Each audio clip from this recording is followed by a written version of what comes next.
तो यार आज से हम अपने चैनल पे एक नई मानवा शुरू कर रहे हैं और यार ये बहुत ज़्यादा गजब की मानवा है। मुझे बहुत ज़्यादा पसंद आई थी तो इस वजह से मैंने सोचा क्यों ना मैं इसे अपने चैनल पे एक्सप्लेन करूँ। और इस मानवा का नाम है द एंटार्क्टिक कोल्ड वॉर। और यार ये बहुत गजब की मानवा है, तुम्हें पसंद आएगी।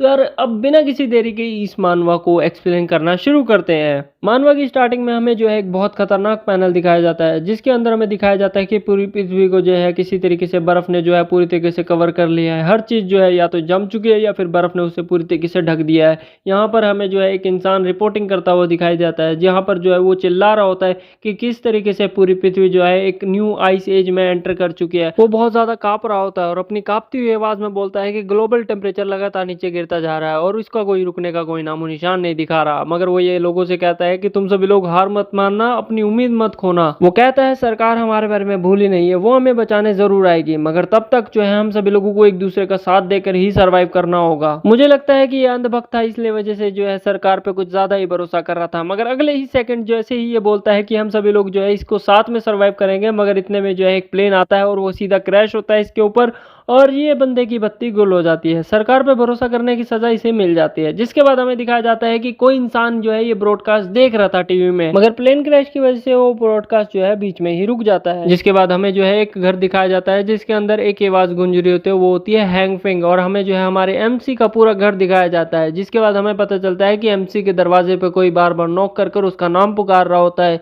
जिसकी वजह से वो जो है दरवाजा खोलने के लिए आगे बढ़ता है। उसके हाथ में जो है एक बेसबॉल बैट होता है, जिसके अंदर कई सारी कीलें ठुकी हुई होती है। मगर हमें जो है फिर हमारा एमसी दिखाया जाता है, जिसका नाम हांगफिल होता है, जो कि इस चीज के बारे में जानना चाहता है कि दरवाजे पे आखिर में है कौन। तो वो जो है अपने दरवाजे के पीपिंग होल का इस्तेमाल करता है और उसमें से झांक कर देखता है। उसे जो है एक लड़की दिखाई देती है, जो कि खड़े खड़े जो है हांगफिल का नाम बार बार पुकार रही होती है। उस लड़के ने जो है काफी ज्यादा मोटे कपड़े पहन रखे होते हैं, मगर स्टिल वो ठंड से कांप रही होती है। और ये लड़की कोई और नहीं, ये लड़की वही होती है जो इसको जो है हमारा एमसी बहुत ज्यादा पसंद करता है। मगर ये लड़की जो है उससे सिर्फ पैसा खर्च करवाने वाली होती है, यानी कि गोल्ड डिगर टाइप की। मगर तुम सभी लोग तो जानते हो हमारा एमसी जो है मर्द जात से आता है और हवस कई बार दिमाग पे हावी हो जाती है। और वही होता है हमारा एमसी जो है बिना सोचे समझे जो है दरवाजा खोल देता है। मगर वो दरवाजा थोड़ा सा खोलता है और वो कहता है कि ये हो ना, तुम यहाँ क्या कर रही हो, बाहर बहुत ज्यादा खतरनाक है, तुम मेरे कमरे में आ जाओ। मगर उस लड़की के दिमाग में कुछ और ही प्लानिंग चल रही थी, जिसकी वजह से उसने जो है एमसी का दरवाजा पकड़ लेती है और उसे पूरा खोलकर हमारे एमसी को किस करना शुरू कर देती है, और वो भी बहुत जबरदस्त तरीके से। जिसके बाद तुम सभी लोग तो मर्द जात को जानते ही हो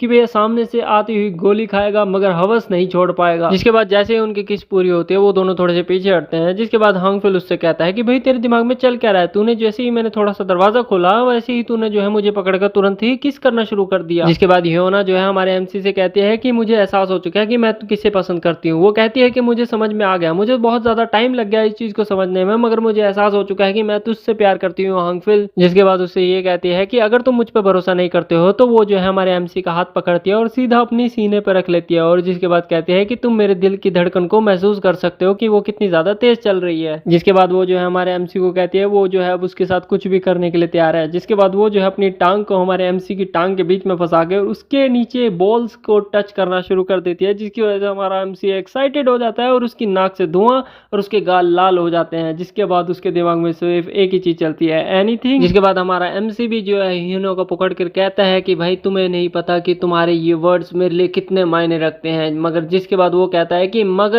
मगर इतने में जो है ह्योना उसे चुप करा देती है और कहती है कि तुम्हें और कुछ कहने की जरूरत नहीं है। ह्योना उससे आंख बंद करने के लिए कहती है और जैसे ही हमारा एमसी जो है आंख बंद करता है तुरंत उसका दरवाजा कोई जोर से पकड़ता है और उसे खींचकर जो है तुरंत ही हमारे एमसी के ऊपर हमला कर देता है। उसके सर पर जोरदार वार करता है, जिसकी वजह से चारों तरफ खून ही खून हो जाता है। अगले ही सेकंड हमें दिखाया जाता है कि हमारा एमसी जो है नीचे जमीन पे पड़ा हुआ है, उसके सर से खून आ रहा है। मगर वो दोनों जो है अंदर कमरे में घुस जाते हैं। मगर वो जो है ह्योना जो है उससे कहती है कि भैया तुमने उसे मार डाला। जिसके बाद वो उससे कहता है बकवास बंद करो, क्योंकि तुम खुद जानते थे कि ऐसा होने वाला है, क्योंकि इसे हम मारने के बाद ही हमें जो है इसकी सप्लाईज मिलेगी। जिसके बाद वो ये भी कहता है कि दुनिया पहले ही नर्क बन चुकी है और जितने कम मुंह होंगे भरने के लिए उतना ज्यादा हम सभी लोगों को खाना मिलेगा। जिसके बाद वो आदमी कहता है चलो देखते हैं कि इस बेवकूफ ने अपने घर में क्या क्या छुपा रखा था। जिसके बाद वो घर में चेक करना शुरू कर देते हैं और वो कहते हैं कि अगर हम जो है अपने इस खाने पीने को सही से इस्तेमाल करें तो हम जो है रेस्क्यू आने तक सरवाइव कर सकते हैं। मगर वहीं पे हमारा एमसी जमीन पे पड़ा हुआ कह रहा होता है कि मैं हिल नहीं सकता, और वो कहता है कि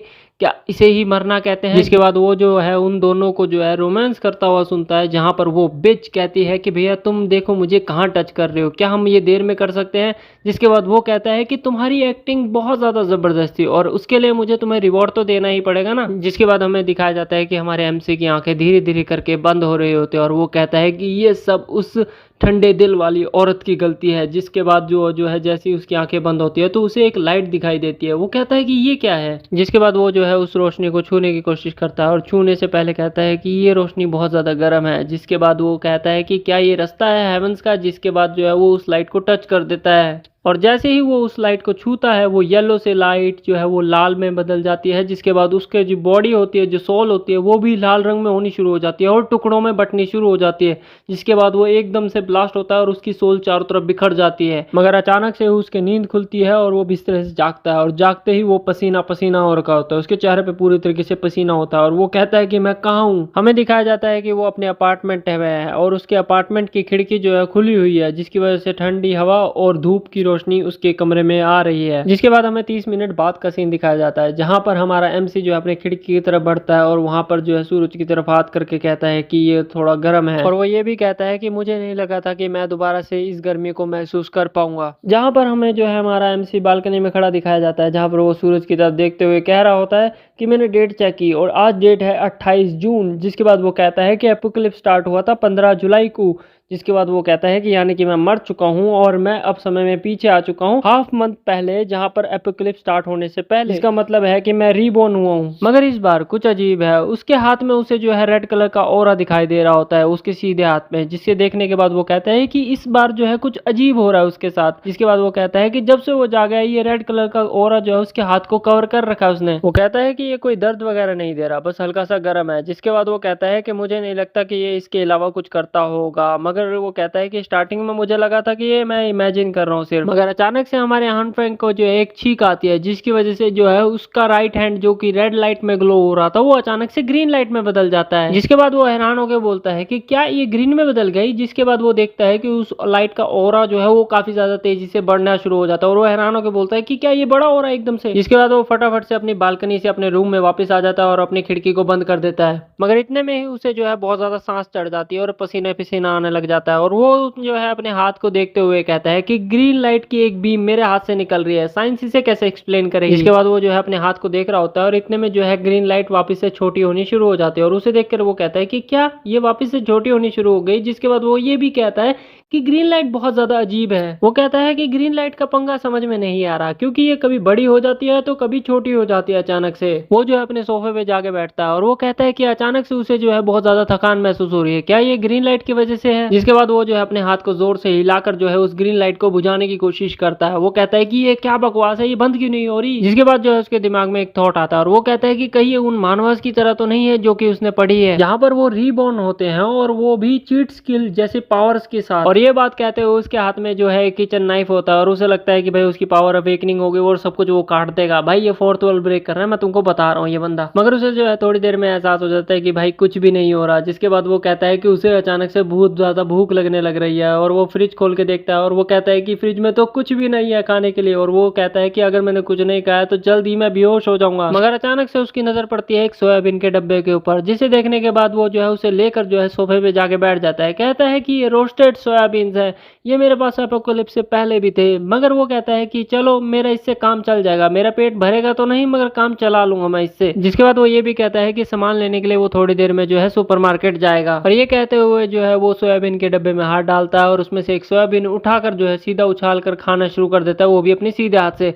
मगर जैसे ही वो उसके मुंह में जाती है तुरंत वो जो है सोयाबीन वो एक पौधे में बदल जाती है और वो ये देखकर बहुत ज्यादा हैरान होता है। जिसके बाद वो जो है सोयाबीन के पौधे को अपने मुंह से निकालता है और वो कहता है कि क्या है, ये क्या सोयाबीन है? जिसके बाद वो कहता है कि अब जो है उसे थकान महसूस नहीं हो रही और ग्रीन लाइट जो है वो भी धीरे धीरे करके उसके हाथ से गायब होती जा रही है। जिसके बाद वो कहता है कि क्या इसका जो है सोयाबीन से लेना देना कुछ है? जिसके बाद वो एक मटर को लेता है और छीलता है और तुरंत ही उसकी ग्रीन लाइट उस पर भी काम करना शुरू कर देती है, जिसे देखकर वो हैरान होकर बोलता है कि क्या ये मेरी पावर पावर है। वो कहता है कि ये तो बहुत ज्यादा जबरदस्त डिस्कवरी है। जिसके बाद वो कहता है कि मुझे जो है इसे और ज्यादा स्टडी करना होगा, मगर उससे पहले मुझे जो है सप्लाईज को इकट्ठा करना है और उसे स्टॉक करना है। जिसके बाद वो सीधा जो है सुपरमार्केट की तरफ निकल जाता है। सुपरमार्केट जाते हुए भी उसके दिमाग में सिर्फ एक ही चीज चल रही हो, तो वो सोच रहा होता है कि मैं स्ट्रेट पॉइंट पे आता हूँ। मेरे पास इस समय एक ग्रीन लाइट है और एक रेड लाइट है मेरे राइट हैंड में, दोनों ही बहुत ज्यादा अजीब है। वो कहता है कि मेरी ग्रीन लाइट जो है अपने साइज को बढ़ा सकती है या घटा सकती है, और वो ये कहता है कि भैया ग्रीन लाइट का ज्यादा इस्तेमाल करने की वजह से दिल की धड़कन बहुत ज्यादा तेज हो जाती है और थकान भी होती है बहुत ज्यादा। जिसके बाद वो कहता है कि मैंने एक रोस्टेड सोयाबीन को छुआ अपने राइट हैंड से, और जिसके बाद वो जो है एक बीन स्प्राउट में बदल गई, यानी कि उसका पौधा बन गया सोयाबीन का। वो ये दिमाग में सोच ही रहा होता है कि ये कौन सी तरीके की पावर है उसके पास, मगर जिसके बाद जो है उसे पीछे से किसी के चलने की आवाज आती है और वो उसका नाम पुकारती है हांगफिंग, जिसे देखकर जो है हांगफिंग बहुत ज्यादा शॉक में पड़ जाता है और वो उससे कहती है कि बहुत ज्यादा अजीब बात है ना, क्या तुम भी शॉपिंग के लिए जा रहे हो। वो कहती है कि ये फेट की बात है कि हम दोनों यहाँ पर मिले हैं। जिसको देखने के बाद जो है हमारा हांग यूल बहुत ज्यादा शॉक हो जाता है और वो कहता है हियोना। हियोना वो लड़की थी जो कि मेरे लिए एक गॉडेस की तरह थी। वो मुझे बहुत ज्यादा पसंद थी। मैं 3 साल से उसके पीछे था। मैंने उसके लिए क्या कुछ नहीं किया जो कि उसे खुश कर सके, मगर उसके लिए मैं सिर्फ एक फॉल गाय की तरह था, उस इंसान की तरह जिसको जो है लोग सिर्फ तभी याद करते हैं जब उनके पास कोई बात करने के लिए नहीं होता या फिर उनके साथ कोई घूमने के लिए नहीं होता, बस एक एक्स्ट्रा की तरह। मगर मुझे नहीं लगा था कभी भी ये जो है अंत में मुझे मार ही देगी। और ये सोचते हुए हांगफिल जो है बहुत ज्यादा गुस्से में होता है। हांगफिल के मन में सिर्फ एक ही बात चल रही थी कि वो उसे आज मार देगा, मगर वो जो है ऐसा नहीं करता। वो जो है अपनी बाजू दबाकर अपने आप को शांत करने की कोशिश करता है और कहता है कि शांत हो जा, क्योंकि अभी ये सही समय नहीं है बदला लेने का। उसके दिमाग में ये भी चल रहा होता है कि पहले जो है उसे सप्लाईज इकट्ठी करनी होगी, मगर इतने में जो है हियोना बार बार उसे आवाज मारकर उसका ध्यान जो है अपनी तरफ खींच लेती है और वो उससे कहती है कि तुम्हारा तुम्हारा ध्यान कहाँ है, तुम कहाँ खो गए थे, तुम्हें जो है मैं काफी देर से आवाज मार रही थी। जिस पे हांगफिल कहता है ओ मुझे माफ करना, तुम आज बहुत ज्यादा खूबसूरत दिख रही थी, इस वजह से शायद मैं तुम्हारी खूबसूरती में खो गया था और इस वजह से मुझे थोड़ा सा टाइम लग गया। जिसपे हियोना इस चीज का रिप्लाई करते हुए कहती है कि ओह तुम भी ना, तुम कब से इतनी जो है स्मूथ टॉकर बन गए। जिसके बाद हमें जो है हियोना की एक शैतानी हंसी दिखाई जाती है। जिसके बाद हियोना जो है हांगफिल से कहती है आखिर में अगर हम दोनों अब साथ में आ ही चुके हैं तो क्यों ना हम दोनों साथ में शॉपिंग करने चले। जिसके ऊपर जो है हांगफिल मना कर देता है और कोल्ड मुंह की तरह उसके बगल से निकल जाता है और कहता है कि मुझे माफ करना मगर आज नहीं। और इस चीज को देखने और सुनने के बाद जो है हियोना शॉक में रह जाती है कि भाई ये क्या हो गया उसके साथ आज। हियोना उसे जो है बहुत प्यारी आंखों से उसे जाते हुए देखती है अपनी आंखों के सामने से, मगर हियोना को लगता है कि वो मुड़ के देखेगा और उसके पास वापिस चल के आएगा और उससे माफी मांगेगा, मगर हमारा एमसी ऐसा कुछ भी नहीं करता। वो जाते हुए उसके दिमाग में चल रहा होता है, वो कह रहा होता है कि भैया अच्छी कोशिश थी मुझे जो है अपने पर्सनल एटीएम की तरह इस्तेमाल करने के लिए, मगर मैं इस बार बेवकूफ नहीं बनने वाला क्योंकि मैं एक बार धोखा खा चुका हूँ, दोबारा नहीं खाऊंगा। जिसके बाद हांगफिल वहां से चला जाता है और पहुंच जाता है सीधा वॉलमार्ट। वॉलमार्ट जाते ही हमें जो है हांगफिल बताता है कि भाई ये सिटी का सबसे बड़ा वॉलमार्ट है जहाँ पर जो है हर चीज मिल जाती है और यहाँ पर जो है हर चीज स्टॉक में भरी रहती है हमेशा से। मगर उसके पास्ट लाइफ की मेमोरीज के हिसाब से जब एपोकलिप्स स्टार्ट हुआ तब जो है इस पूरे वॉलमार्ट को एक ही रात में खाली कर दिया गया। अब कोई नहीं जानता कि वो किसने किया और कैसे। जिसके बाद हांगफिल जो है उस चीज से ध्यान हटाकर जो है वो सोच रहा होता है कि जितना वो स्टॉक कर सकता है उसे उतना स्टॉक कर लेना चाहिए एपोकलिप्स स्टार्ट होने से पहले। जिसके बाद हमें दिखाया जाता है कि हांगफिल ने जो है अपने फोन में एक सर्वाइवल गाइड खोल रखे थे, वो भी एपोकलिप्स से रिलेटेड, जिसके अंदर उसे पता चलता है कि भैया उसे फूड, विंटर क्लोथ्स और फ्यूल और डेली नेसेसरी की जो चीजें होती हैं और उसके अलावा बहुत कुछ उसको जो है इकट्ठा करना पड़ेगा। मगर उसको दिखाई देता है कि उसके पास इससे भी बड़ी प्रॉब्लम इस समय खड़ी है और वो है क्या है, पैसे। भाई उसके अकाउंट में पैसे नहीं होते ज्यादा होते, जिसकी वजह से वो अपने सर पे हाथ रख के बोलता है कि भाई अब मैं क्या करूं। वो इस चीज को सोचकर जो है परेशान हो ही रहा होता है, मगर इतने में जो है उसके फोन पे एक नोटिफिकेशन आता है जिसे देखकर वो हैरान हो जाता है। उसे पता चलता है कि वो अब लोन लेने के लिए एलिजिबल है। जिसके बाद उसके दिमाग में एक शैतानी आइडिया आता है, जिसके बाद जो है वो सारे के सारे जितने भी लोन ऐप थे वो सारे के सारे डाउनलोड कर अपने फोन में लोन के लिए अप्लाई करना शुरू कर देता है, क्योंकि कोई भी एपोकलिप्स में लोन रिकवरी करने वाला तो आएगा नहीं। तो हमारा जो एमसी है वो 300 IQ के साथ खेल जाता है। और मैं तुम सभी लोगों को मैं कहूंगा कि भाई अगर हमारे इंडिया में एपोकलिप्स आ जाए तो कई सारे ऐप है जो कि हमें लोन देते हैं, तो तुम भी उनमें से लोन लेकर और मुझे जरूर डीएम में बता देना कि भाई एपोकलिप्स आने वाला है, ताकि मैं भी थोड़ा बहुत सामान जोड़ लूं यार प्लीज। खैर इन बातों को छोड़कर वापस स्टोरी पे आता है। जिसके बाद हमें हियोना का सीन दिखाया जाता है जो कि एक कैन को लात मारते हुए चल रही होती है। उसका दिमाग में बस एक ही बात चल रही होती है कि भैया कैसे हांगफिल ने उसे मना कर दिया। उसका गुस्सा इतना ज्यादा होता है कि वो कह रही होती है कि हांगफिल उन कुत्तों में से एक है जो कि उसके पीछे जीभ लटका के घूमते रहते हैं,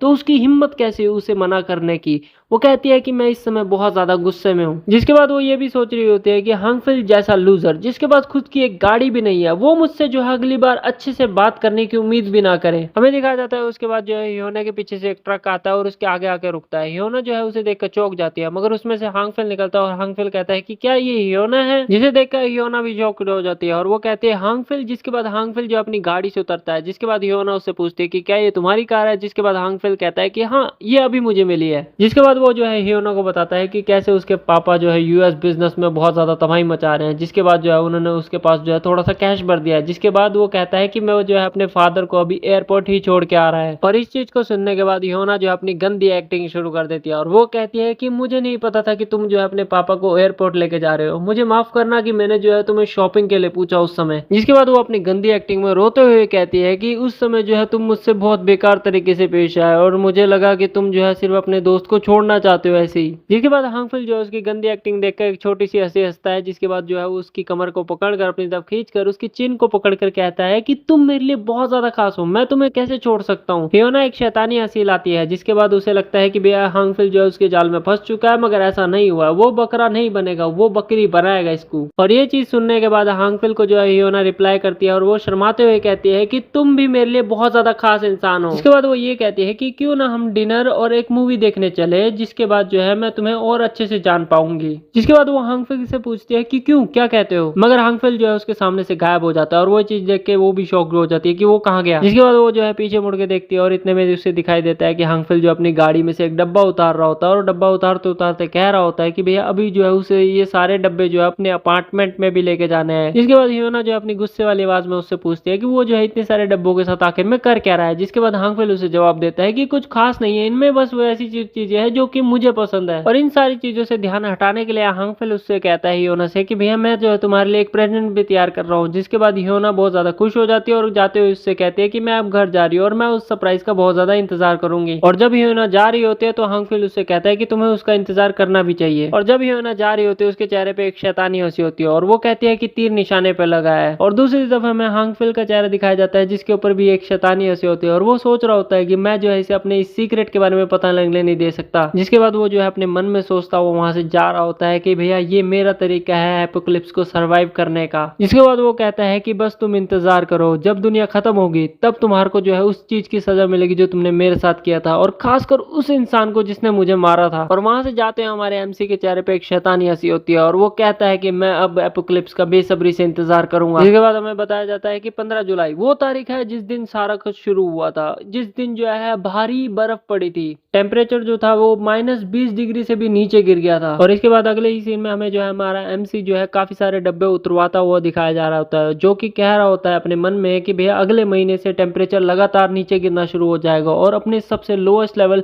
-70 डिग्री सेल्सियस तक से भी नीचे गिर जाएगा। जिसके बाद जो है बाहर निकलना लगभग नामुमकिन हो जाएगा बर्फ की वजह से। और वहाँ जितने भी लोग होते हैं वो जो है जब उसको जो है इतने सारे डब्बों के साथ देखते हैं तो वो हैरान हो जाते हैं कि भाई इतने सारे डब्बों के साथ कर क्या रहा है आखिर में। और इसी वजह से मुझे जो है बहुत सारा खाना जो है स्टॉक अप करना पड़ेगा। और वो ये भी कहता है कि मुझे जो है इसे पूरी तरीके से कवर भी रखना पड़ेगा और सील भी रखना पड़ेगा, ताकि जो है मेरे नेबर्स के नजर में ना आए कि मैं जो है बहुत सारा खाना रख रखा है अपने पास। और बाकी का जो बचा हुआ सेंसिटिव सामान है उसे मुझे रात को खुद मेरे अपार्टमेंट में लाना होगा जब कोई ना देख रहा हो। इसके बाद हमें दिखाया जाता है कि हांगफिंग के कमरे में बहुत सारे सामान पड़ा होता है, डब्बे पड़े होते हैं और मेडिकल किट पड़ी होती है। जहाँ पर हमें दिखाया जाता है अगले सीन में कि वो काफी सारा फ्यूल खरीद रहा है और वो कहता है कि तूफान आने वाला, वो बहुत ज्यादा भयंकर होने वाला है, वो पावर ग्रिड को उड़ा देगा जिसकी वजह से लाइट चली जाएगी। जिसके बाद वो कहता है कि यहाँ पर जो है मेरे पास इतना फ्यूल है कि मेरा जनरेटर जो है सालों साल चल सकता है। जिसके बाद वो कहता है कि जब एपोकलिप्स आएगा जो हीटिंग सिस्टम है वो बिल्कुल ही खराब हो जाएंगे, जिसकी वजह से वो कहता है कि मुझे मेरे अपार्टमेंट का खुद का एक हीटिंग सिस्टम चाहिए और लगे हाथ में अपने अपार्टमेंट के दरवाजे को भी मजबूत करवा लूंगा। और हाँ, मुझे मेरे सप्लाईज के लिए एक डेडिकेटेड रूम भी चाहिए। और वो लास्ट में कहता है कि जब तक मैंने मेरी तैयारी करी तब तक जो है 14 जून ऑलरेडी हो चुकी थी और वो अपनी डायरी में कुछ लिख रहा था। जिसके बाद वो कहता है